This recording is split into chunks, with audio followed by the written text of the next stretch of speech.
Já, það voru viðburðaríkir tímar og mjög afdrifaríkir þarna haustið 2008 og ég hef velt í mjög mikið fyrir mig hvað olli hruninu.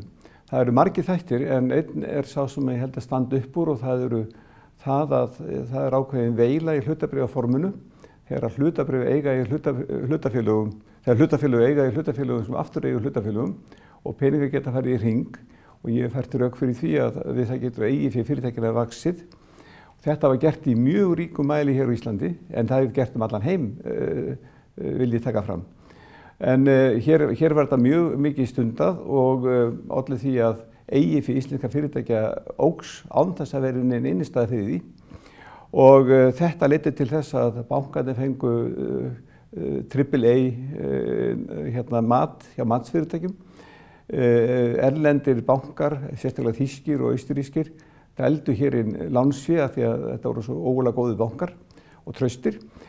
Og hér varð gífurlega mikil uppspretta og uppsöfnun fjár sem þó var engin innistæða fyrir út af þessari veilu.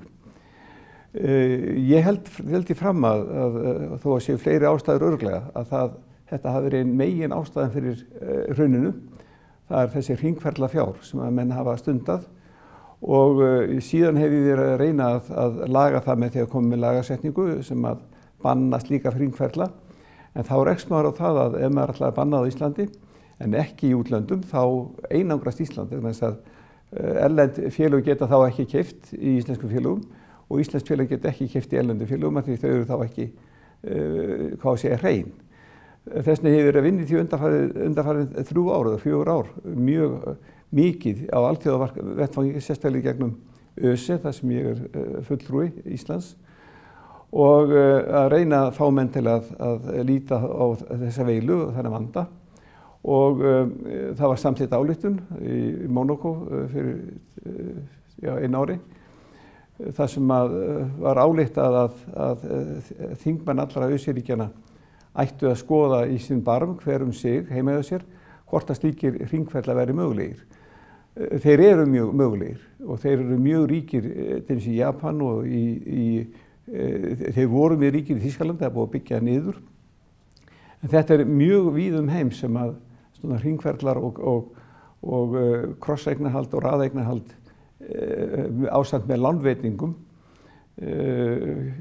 hafa skapað fé sem að í rauninni er ekki til. Og þetta er að mínu mati mjög stór hætta fyrir og kannski ástæða fyrir því að það verða reglulega hrun í hinum ýmsum löndum.